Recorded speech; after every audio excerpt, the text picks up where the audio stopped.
Bilang isang pamilya ng Diyos, tayo ay nagkatipon-tipon lahat dito sa ngalan ng Ama at ng Anak at ng Espiritu Santo. Amen. Ang pagpapala ng ating Panginoong Hesukristo, ang pag-ibig ng Diyos Ama, at ang pakikipagkaisa ng banal na Espiritu, naway sumainyong lahat. At sumainyo rin. Mga minamahal kong kapatid, atin po ngayong aminin ang ating mga pagkukulang upang tayo ay marapat na gumanap dito sa banal na pagdiriwang.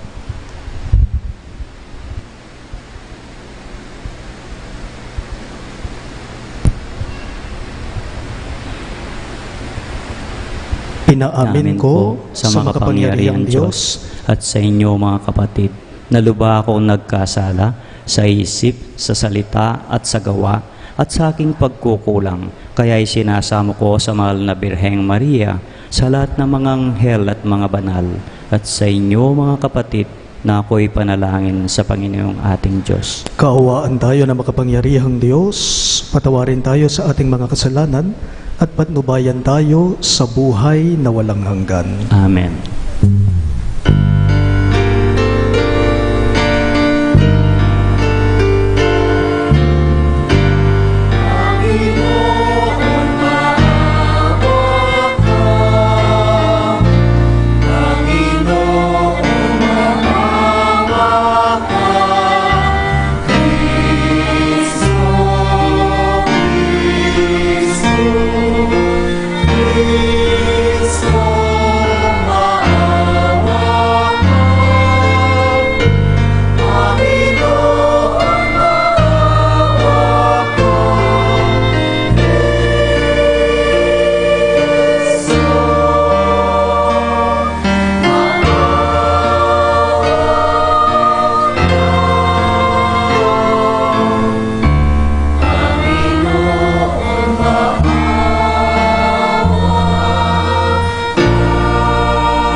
Manalangin tayo. Ama naming makapangyarihan, pakundangan sa pagpapakumbaba ng anak mong masunurin, ibinangon mo sa pagkadapa ang sangkatauhang masuwayin. Ipagkaloob mo sa amin ang banal na kagalakan upang kaming sinagip mo sa kaalipinan ay magkamit ng iyong ligayang walang katapusan. Sa pamamagitan ni Hesu Kristo, kasama ng Espiritu Santo, magpa sa walang hanggan. Amen.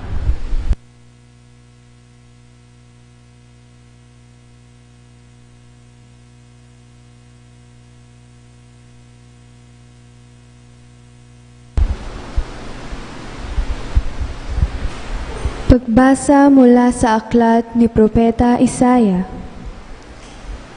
Magalak ang lahat, magalak kayo, dahil sa Jerusalem, ang lahat sa inyo na may pagmamahal, wagas ang pagtingin. Kayo'y makigalak at makipagsaya, lahat kayong tumangis para sa Kanya. Tatamasahin ninyo ang kasaganaan niya, tulad ng sanggol sa dibdib ng kanyang ina. Sabi pa ng Panginoon, padadalhan kita ng walang katapusang pag-unlad. Ang kayamanan ng ibang bansa ay dadaloy sa iyong tila agos ng ilog. Ang makakatulad mo'y sanggol na buong pagmamahal na inaaruga ng kanyang ina. Aaliwin kita sa Jerusalem, tulad ng pag-aliw ng ina sa kanyang anak. Ika'y magagalak pag nakita mo ang lahat ng ito. Ikaw ay lalakas at lulusog. Sa gayon, malalaman mong akong Panginoon ang kumakalinga sa mga tumatalima sa akin. Ang salita ng Diyos. Salamat sa Diyos.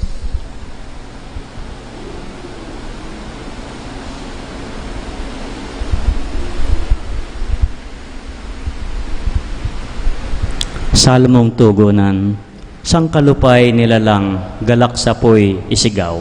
Sangkalupaang nilalang, galak sapoy isigaw.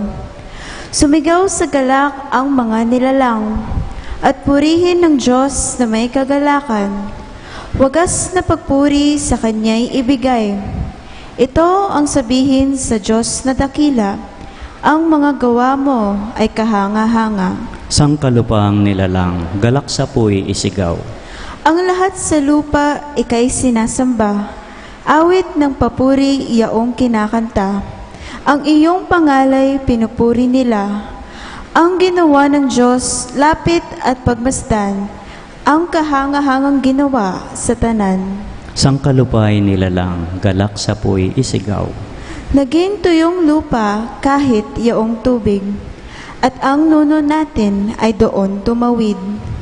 Kaya naman tayo'y nagalak ng labis, siya'y nagaharing may lakas ang bisig. Sangkalupay nilalang, galak sapoy isigaw. Lapit at makinig ang nagpaparangal sa Diyos, at sa inyo'y aking isasaysay, ang Kanyang ginawa ang mga kabutihan. Purihin ng Diyos, siya'y papurihan, yamang ang daing ko'y Kanyang pinakinggan, at ang pag-ibig niya'y aking kinamtan. Sangkalupay nilalang, galak sapoy isigaw.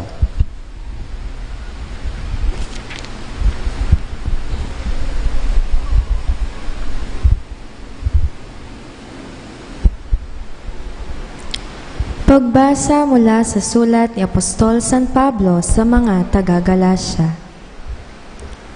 Mga kapatid, ang krus lamang ng ating Panginoong Hesukristo ang siya kong ipinagmamapuri, sapagkat sa pamamagitan ng kanyang krus, ang sanlibutay patay na para sa akin, at ako'y patay na para sa sanlibutan. Hindi mahalaga kung tiliman o hindi ang isang tao.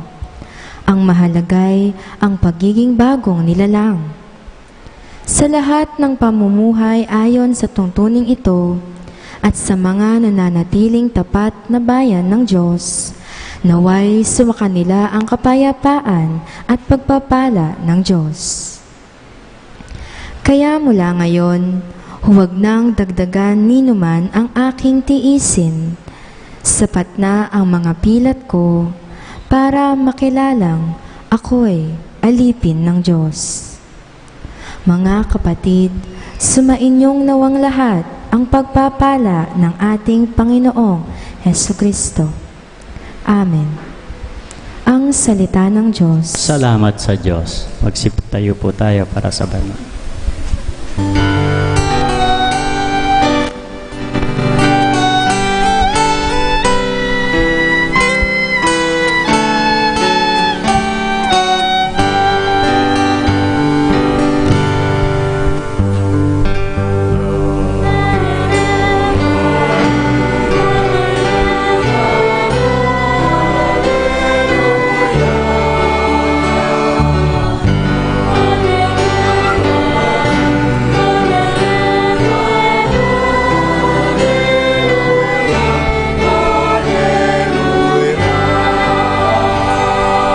Tayo pong lahat, kapayapaan ni Kristo at salita niyang totoo, naway manahan na sa inyo.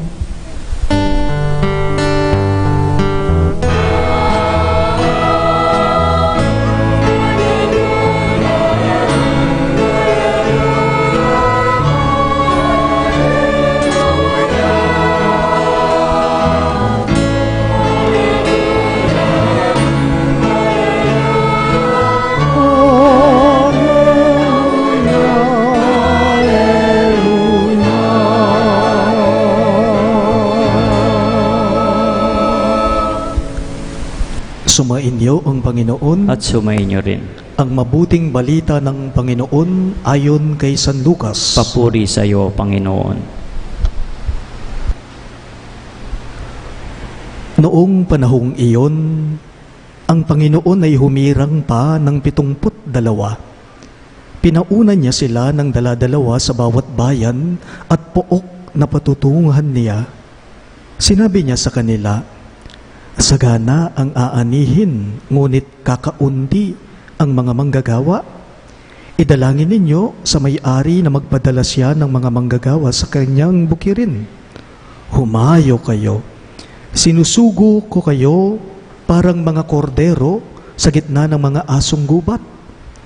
Huwag kayong magdala ng lukbutan, supot o panyapak. Huwag na kayong titigil sa daan upang makipagbatian kanino man. Pagpasok ninyo sa alinmang bahay, sabihin muna ninyo, maghari nawa ang kapayapaan sa bahay na ito. Kung maibigin sa kapayapaan ang nakatira roon, sa kanila ang kapayapaan. Ngunit kung hindi, hindi sila magkakamit nito. Manatili kayo sa bahay na inyong tinutuluyan. Kanin ninyo at inumin ang anumang idulot sa inyo, sapagkat ang manggagawa ay may karapatang tumanggap ng kanyang upa. Huwag kayong magpapalipat-lipat ng bahay. Kapag tinanggap kayo sa alinmang bayan, kanin ninyo ang anumang ihain sa inyo. Pagalingin ninyo ang mga may sakit doon at sabihin sa bayan, nalalapit na ang paghahari ng Diyos sa inyo. Ngunit sa alinmang bayang hindi tumanggap sa inyo, lumabas kayo sa mga lansangan nito at sabihin ninyo, pati ang alikabok dito na dumikit sa aming mga paa ay pinapagpag namin bilang babala sa inyo. Ngunit pagkatandaan ninyong malapit na sa inyong paghahari ng Diyos. Sinasabi ko sa inyo, sa araw ng paghukom ay higit na mabigat ang kaparusahan ng mga tao sa bayang yaon kaysa dinanas ng mga taga-Sodoma. Bumalik na tuwang-tuwa ang 72. Panginoon, sabi nila, kahit po ang mga demonyo ay sumusunod kapag inutusan namin sa ngalan ninyo. Sumagot si Jesus, nakita ko ang pagkahulog ni Satanas mula sa langit, parang kidlat. Binigyan ko kayo ng kapangyarihang tumapak ng mga ahas at mga alakdan at yumurak sa kapangyarihan ng kaaway. Walang makapipinsala sa inyo. Gayunman, magalak kayo. Hindi dahil sa suko sa inyo ang mga masasamang espiritu, kundi dahil sa nakatala sa langit ang pangalan ninyo.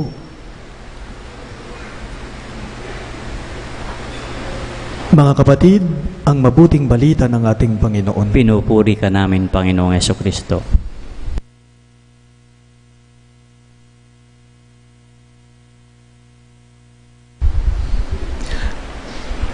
Magandang hapon po sa inyong lahat.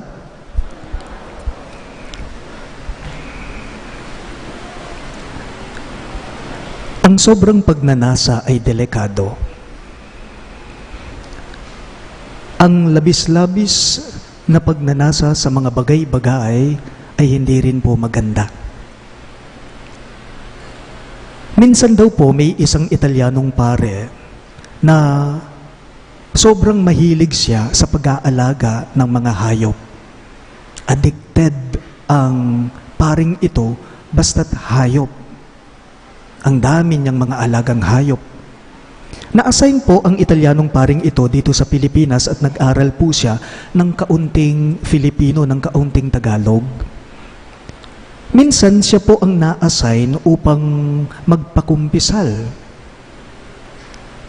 Sapagkat kapos lang po, kaunti lang ang nalalaman niyang bokabularyo sa Tagalog, sa tuwing siya po ang magpapakumpisal, may dala-dala po siyang pocket dictionary, Tagalog-English dictionary, upang kung may marinig man po siyang salitang hindi niya maunawaan, kaagad-agad niyang matitingnan ito sa kanyang Tagalog-English dictionary.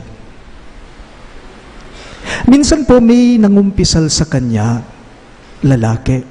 Pagkaupo nito, sinabi niya kay Father, "Father, patawarin po ninyo ako dahil nagkasala po ako, nagnakaw po ako, minura ko po ang biyanan ko, at Father, may ipagtatapat po ako sa inyo, may kulasisi po ako." Sabi ng lalaking nangungumpisal na ito, "May ipagtatapat po ako sa inyo, may kulasisi po ako." Kulasisi means kabit, babaeng kinakasama na hindi naman asawa. Napaisip ang pare sa kanyang narinig. "What is kulasisi?" sabi niya. So tiningnan niya sa kanyang pocket dictionary, Tagalog-English dictionary, at nakita niya ang kahulugan ng kulasisi. Kulasisi, noun, a little bird, good for pet. Kaya't kaagad-agad sabi ng pare, "Magaling, magaling, magaling. Ilan ang kulasisi mo?" Sumagot ang nangungumpisal na lalaki, "2 po. Akin na ang isa. Ako na lang ang mag-aalaga," sabi ni Father. Ang sobrang pagnanasa ay delikado. Too much obsession, I believe, is sometimes dangerous. Alam po ninyo, isa po sa mahirap at malaking tukso sa panahon nating ngayon ay ang mga naglilitawang mga iba't ibang mga gadgets. Hindi po ba? Maaari ding mga ari-arian yan, pera, impluensya, titulo, at iba-iba pa. Ang ebanghelyo po natin ngayong linggong ito ay nagpapaalala sa atin kung paano po tayo makakasunod ng matiwasay o mabuti kay Kristo bilang mga tagasunod niya. Sa ating ebanghelyo, nilatag po ni Jesus ang mga habilin niya sa mga sinusugo niyang alagad niya. "Travel light," sabi niya sa kanila. "No need for unnecessary things." Sabi ni Jesus sa mga disipulo niya, "Huwag kayong magdala ng lukbutan, panyapak." Sabi ni Jesus sa kanila, tanong ko lang po, ano po ang ipinapahiwatig nito sa atin? Ano ang pinapaabot sa atin ng pagbasa natin ngayong linggong ito? Simple lamang po, ang Panginoon ay iniimbita tayo na mamuhay ng simple. The Lord is inviting us to live a simple life. Bibiyang simple, kalupa daring alagad ng simple. Hindi ko naman po kinokontra ang modernong panahon natin ngayon, ha? Hindi ko naman po kinokontra ang modernong panahon natin ngayon na high-tech na, magarbo na, makain na king uso, updated ng lahat. Siyempre, kailangan natin ang mga yan. Importante po, mahalaga ang mga yan. Pero pansinin po ninyo, kung ang cellphone mo ang nagiging sanhi o nagiging rason o dahilan upang mawala ang physical presence sa pamilya mo, I believe, mali na po yata yun. Yan po ang nagiging problema ngayon sa mga kabataan eh. Kung minsan nasa loob na sila ng bahay nila, walang komunikasyon. Ang mga bata sa mga magulang nila, kahit sa mga kapatid nila, kasi pindot ng pindot sila sa mga gadgets nila. Kung ang mga gadgets natin ang nagiging dahilan o ang nagiging sanhi upang magkalat tayo ng kalaswaan, hindi rin po yata maganda yon. Kung ang pera mo, kung ang pangalan mo o ang impluensya mo ang ginagamit mo upang manira ka ng iyong kapwa, hindi rin po maganda. Ang mga material na bagay, alam po ninyo, ang mga material na bagay ay dapat maging daan yan upang sa gayon ay mapabuti ang ating pamumuhay at kalagayan. Hindi sana po yan ang mga nagiging daan upang tayo ay masira. Masyado na pinaman pong komplikado, ing pamaglakbeta mo, ketiking yato. Masyado na pinaman pong komplikado, ing bieta mo, ketiking yato. Nakakalito, nakasilo, nakasira, king pamaglakbe, king aldoldo tamong pamibiyebye. Let us all live a simple life. Because a simple life is a life lived with Christ. Ing taong may biyabiyang simple, siguradong may biyabiyang kayaben at kayantaben ing Diyos sa mabiyab. Tanong ko lang po, bakit? Kasi nananahan si Kristo sa ordinaryo. Magsantungya ingapong Gino, king biye simple, king ordinary. Kapag hindi mo pinagnanasahan yung magarbong buhay, siguradong mas magiging masaya at payapa ang iyong buhay. Kapag ka simple ang iyong pamumuhay, kapag ka hindi mo pinagnanasahan yung dapat meron ka ng ganito o ganyan, lalugong magiging masaya ang pamumuhay mo, ang estilo ng buhay mo. Di po ba may kanta? Ang sabi nito, too much love will kill you. Too much love will kill you. Naniniwala po ako. Ito rin po ay nakatuon sa salitang too much obsession will kill you too. Bakit? Bakit? Kasi po, kapag ka-obsess na tayo sa mga bagay-bagay, kapag ka nauubusan na tayo sa ayaw at sa gusto natin, maghanap tayo upang maasam natin ito, upang mapasa atin ito. Bakit ayaw papagbaunin ni Jesus ang mga alagad niya na sinusugo niya? Bakit? Para hindi nila makalimutan ang dapat nilang pinapahalagahan, ang ihatid nila ang kapayapaan niya sa mga taong kanilang nadadatnan. Bakit ayaw papagbaunin ni Jesus ang mga sinusugo niyang mga alagad, ang kanyang mga disipulo? Kasi naman, posibleng ito ang maging dahilan sa kanila kung magbabaon pa sila ng mga material na bagay na kailangan nila araw-araw sa paglalakbay nila, baka ito ang maging pabigat pa sa kanila. Na kapag ka mauubusan na sila, maghahanap sila. Mga stress la po, kapatid. Imbes na yung sarili nila, imbes na yung oras nila o ang panahon nila, ang ibigay nila o ang ilaan nila o ang ituon nila sa misyon nila, magkakaroon pa ng sagabalhad lang sa kanila.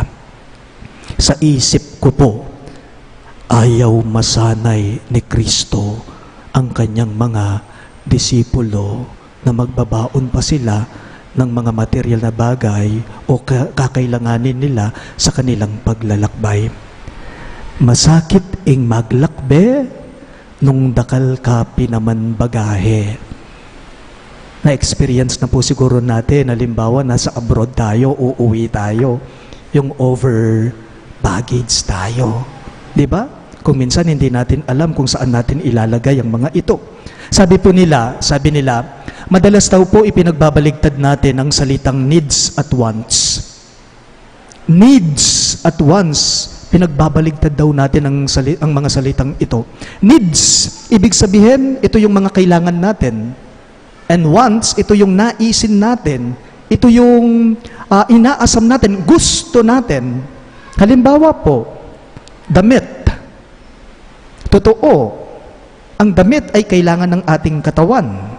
Pero kung minsan, ang gusto nating mapasa atin ay yung mga mahal, yung mga branded pa.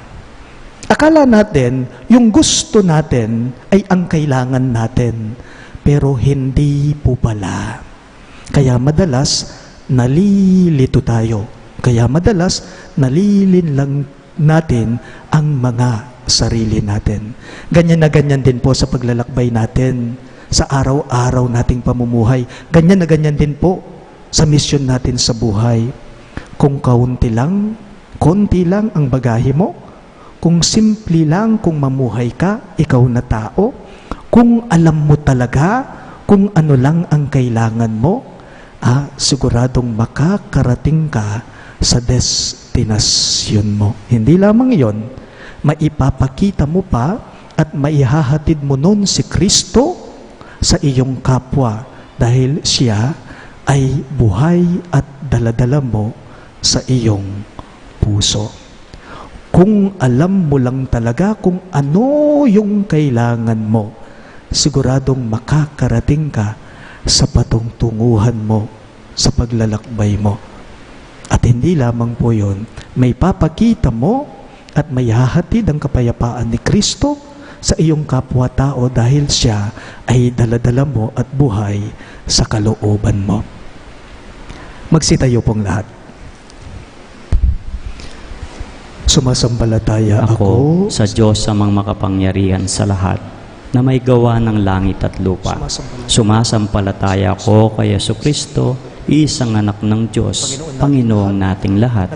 Nagkatawan tao siya, lalang ng Espiritu Santo, ipinanganak ni Santa Mariang Birhen, pinagpakasakit ni Poncio Pilato, ipinako sa krus, namatay, inilibing, nanahog sa kinaroroon ng mga yumao, na ikatlong araw, nabuhay na muli, umakyat sa langit, naluluklok sa kanan ng Diyos amang makapangyarihan sa lahat.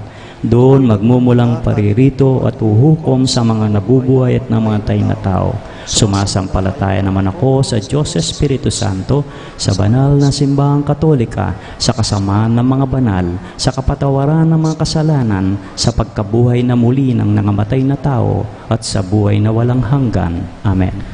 Mga kapatid, idalangin natin ngayon sa Ama na magkaroon tayo ng panibagong buhay at sigla sa pananampalataya ang bawat Kristiyano. Higit sa lahat, pahalagahan nawa natin ang pananampalatayang ito at ibahagi sa ating kapwa. Sa bawat panalangin ang inyo pong itutugon, Panginoon, dinggin mo ang aming panalangin. Ulitin po ninyo. Panginoon, dinggin mo ang aming panalangin. May sa buhay nawa ang mga namumuno sa simbahan at sa pamalahan ang radikal na mensahe ng Ebanghelyo kahit na hindi sila maunawaan at di kilalanin. Manalangin tayo. Panginoon, dinggin mo ang aming panalangin. Ang salita ng Diyos nawa ang maging lakas sa sambayanan upang maipahayag ang mabuting balita. Makatulad nawa tayo kay San Pablo na nagwikang, sawimpalad ako kapag hindi ko naipangaral ang Ebanghelyo. Manalangin tayo. Panginoon, dinggin mo ang aming panalangin. Matupad nawa ng mga misyonero at reliyoso ang mga tungkulin nilang maging saksi ng Ebanghelyo sa iba't ibang larangan ng buhay sa lahat ng panig ng mundo. Manalangin tayo. Panginoon, dinggin mo ang aming panalangin. Mapuspos nawa ang pag-asa ng bawat pamilya sa kanilang pagpapahayag ng Ebanghelyo at huwag nawa silang paghinaan ng loob kapag naghaharap sa kabiguan at pagsubok. Manalangin tayo. Panginoon, dinggin mo ang aming panalangin. Makahugot nawa ng lakas ang may sakit, may kapansanan at sugatan sa buhay mula sa pagmamalasakit at mawawalang Diyos. Manalangin tayo. Panginoon, dinggin mo ang aming panalangin. Sama din po natin ng mga panalangin ng mga intensyones para sa pasasalamat ni Cesar Azares sa pagpasa sa board exam sa arkitektura, para kay Arison Sanchez Para sa mga natatayang kahilingan ni na Trina Yason, Michael Urquico, Benedict Aycocho, Wasim Aycocho, Ann Castro, Macmillan Velasco and family, Allen at Elana Infante, at ng St. Jude Parish Pastoral Council ng St. Jude Village, officers and homeowners. Manalangin tayo. Panginoon, dinggin mo ang aming panalangin. Para sa mga kaluluwa ni na Norma Arce, Maria Virginia, Romeo Ligutan, Floro, Rosalinda, Ronald, April, Nadine, Elizabeth, Diana Rose, Romeo Soriano. Manalangin tayo. Panginoon, dinggin mo ang aming panalangin. At para sa lahat ng mga kaluluwa sa purgatorio, manalangin tayo. Panginoon, dinggin mo ang aming panalangin. Ama naming nasa langit, maipagpatuloy nawa namin ang misyon ni Jesus upang kami maging karapat-dapat na tawaging mga anak mo sa pamamagitan ni Jesucristong aming Panginoon. Amen.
Manalangin kayo mga kapatid upang itong ating sakripisyo ay maging kalugod-lugod sa Diyos, amang makapangyarihan. Tanggapin nawa ng Panginoon itong pag-ahayin sa inyong mga kamay sa kapurihan at karangalan sa ating kapakinabangan at sa buong sambayanan niyang banal. Ama naming lumikha, ang paghahain namin sa iyong ngalan ay siya nawang sa amin dumalisay, upang ito ay maging pagganap araw-araw sa aming paglipat sa buhay sa kalangitan, sa pamamagitan ni Jesucristo, kasama ng Espiritu Santo, magpa sa walang hanggan. Amen.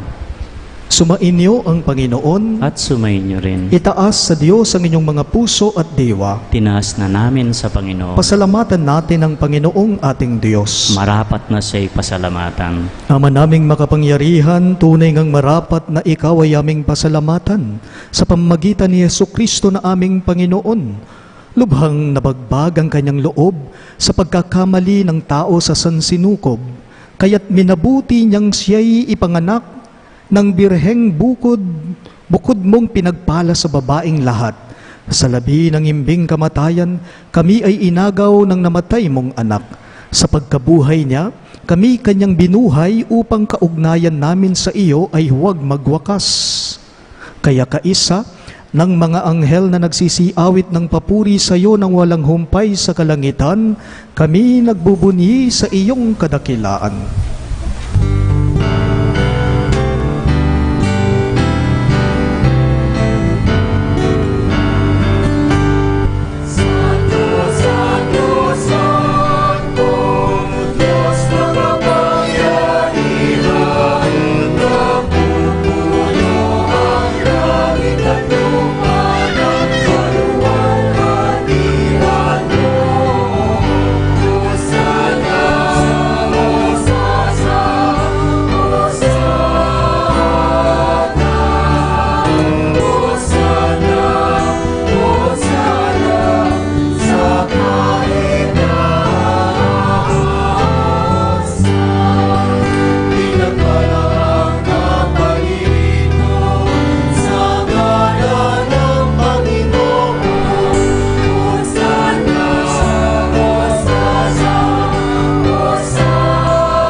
Ama naming banal, ikaw ang bukal ng tanang kabanalan, kaya't sa pamamagitan ng iyong Espiritu, gawin mong banal ang kaloob na ito, upang para sa amin maging katawan at dugo ng aming Panginoong Hesukristo. Bago niya pinagtiis ang kusang loob na maging handog, hinawakan niya ang tinapay, pinasalamatan kanya, pinaghati-hati niya iyon at iniabot sa kanyang mga alagad at sinabi, "Tanggapin ninyong lahat ito at kanin.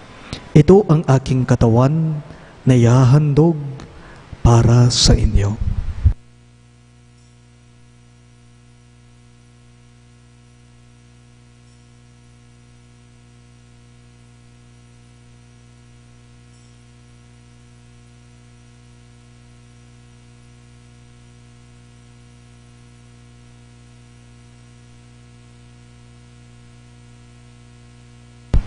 Gayon din naman pagkatapos ng hapunan ay kinuha niyang kalis. Muli kanyang pinasalamatan at iniabot iyon sa kanyang mga alagad at sinabi, "Tanggapin niyong lahat ito at inumin. Ito ang kalis ng aking dugo. Dugo ng bago at walang hanggang tipan na para sa inyo at para sa lahat ay ibubuhos sa kapagpapatawad ng mga kasalanan. Gawin ninyo ito bilang pag-alala sa akin."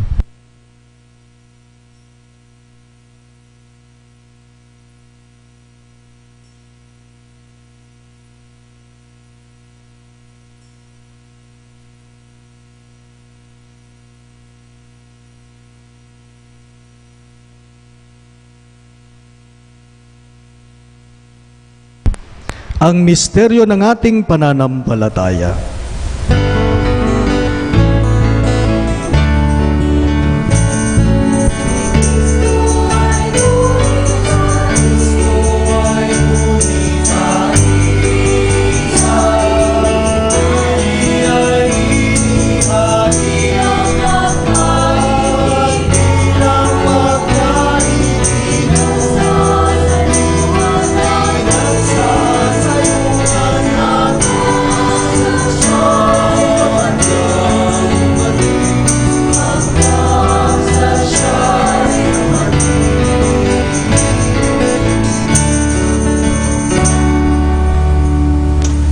Ama, ginagawa namin ngayon ang pag-alala sa pagkamatay at muling pagkabuhay ng iyong anak, kaya't iniaalay namin sa iyo ang tinapay na nagbibigay buhay at ang kalis na nagkakaloob ng kaligtasan. Kami nagpapasalamat dahil kami iyong minarapat na tumayo sa harap mo para maglingkod sa iyo. Isinasamo namin kaming magsasalo-salo sa katawan at dugo ni Kristo ay mabuklod sa pagkakaisa sa pamagitan ng Espiritu Santo. Ama, lingapin mo ang iyong simbahang laganap sa buong daigdig. Puspusin mo kami sa pag-ibig, kaisa ni Francisco na aming Papa, si Florentino na aming Obispo at ng Tanang Kaparian. Alalahanin mo rin si Norma, na tinawag mo mula sa daigdig na ito. Noong siya'y binyagan, siya'y nakaisa ni Kristo sa pagkamatay. Ngayong siya'y pumanaw, naway makaisa siya ni Kristo sa pagkabuhay. Alalahanin mo rin ang mga kapatid naming nahimlay nang may pag-asang sila'y muling magbubuhay. Gayon din ang lahat ng mga pumanaw, kaawaan mo sila at patuloyin sa iyong kaliwanagan. Kaawaan mo't paghindapatin kaming lahat na makasalo sa iyong buhay na walang wakas. Kaisa ng mahal na Birheng Maria na Ina ng Diyos, kaisa ng mga apostol at ng lahat ng mga banal, si San Judas Tadeo na aming patron na namuhay dito sa daigdig ng kalugod-lugod sa iyo. Maipagdiwang nawa namin ang pagpupuri sa ikararangal mo sa pamamagitan ng iyong anak na aming Panginoong Heso Kristo.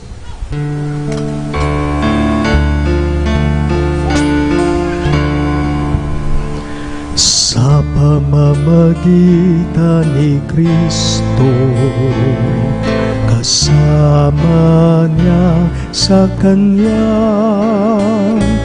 ang lahat ng parangal at papuri ay sa iyo, Diyos Ama, makapangyarihan, kasama ng Espiritu Santo, magpasawalang hanggan.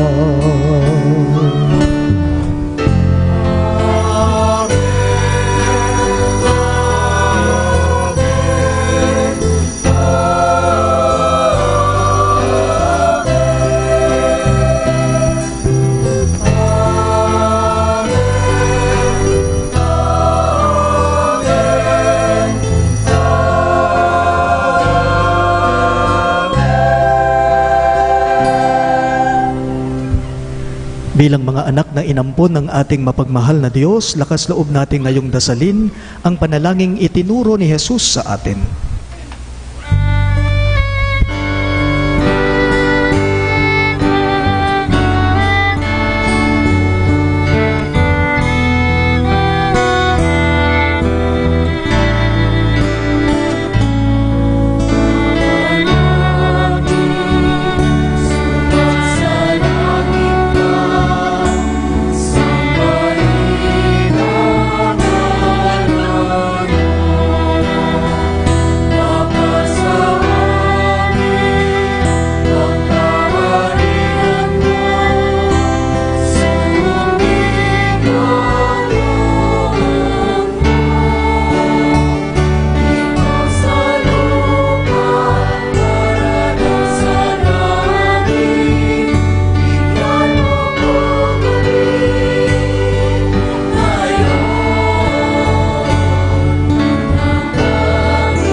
Hinihiling namin kami iadya sa lahat ng masama, pagkalooban ng kapayapaan na araw-araw, iligtas sa kasalanan at ilayo sa lahat ng kapahamakan, samantalang aming pinananabikan ang dakilang araw ng pagpapahayag ng tagapagligtas naming si Heso Kristo.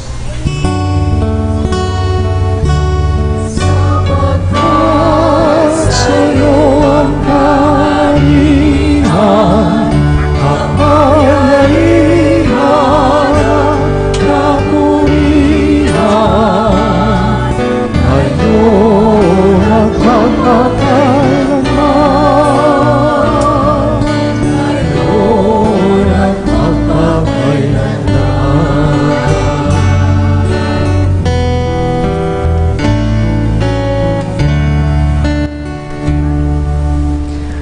Panginoong Kristo, sinabi mo sa iyong mga apostol, kapayapaan ang iniiwan ko sa inyo, ang aking kapayapaan ang ibinibigay ko sa inyo. Tunghayan mo ang aming pananampalataya at huwag ang aming pagkakasala. Pagkalooban mo kami ng kapayapaan at pagkakaisa, ayon sa iyong kalooban, kasama ng Espiritu Santo, magpas sa walang hanggan. Amen. Ang kapayapaan ng Panginoon ay laging sumainyo. At sumainyo rin. Maghangad at magbigayan kayo ngayon ng kapayapaan sa isa't isa.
Mga kapatid, naririto si Jesucristo.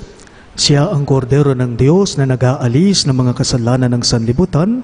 Mapapalad ang mga inaanyayahan sa piging ng kordero. Panginoon, hindi ako karapat dapat magpatuloy sa iyo, ngunit sa isang salita mo lamang ay kagaling na ako.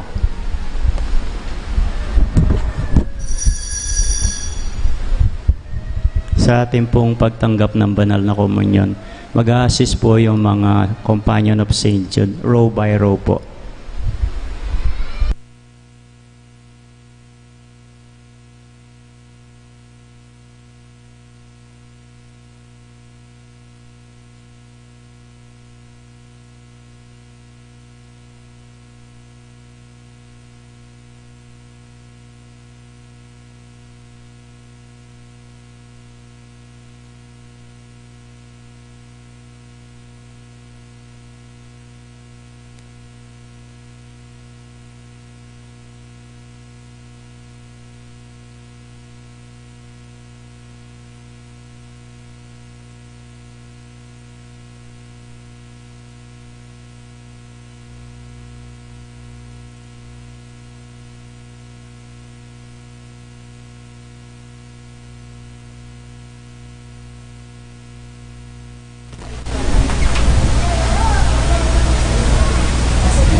Announcement po.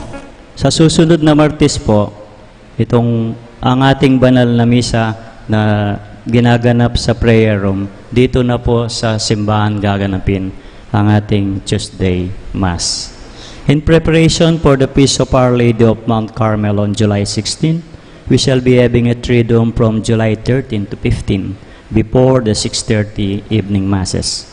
We recommend her feast on the day of 16, commemorate celebration of the Eucharist at the usual time of 6:30 in the evening with the distribution of brown scapular sponsored by the honorarias.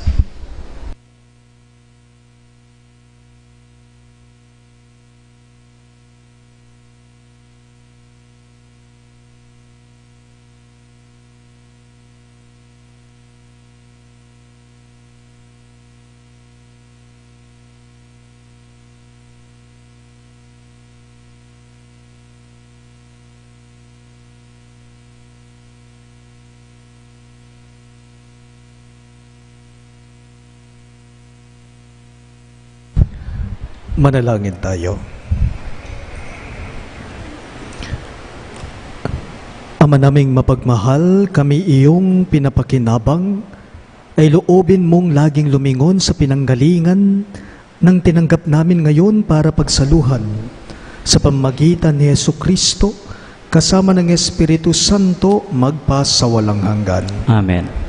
Sumainyo ang Panginoon. At sumainyo rin. Iyuko ninyo ang inyong mga ulo para sa pagbabasbas at pagpapala ng Diyos.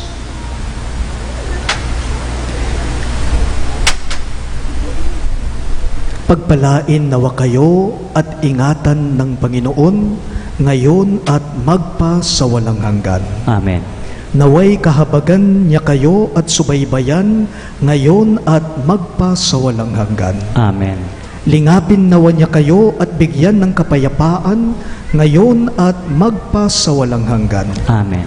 At pagpalain kayo ng makapangyarihang Diyos, Ama at ng Anak at ng Espiritu Santo.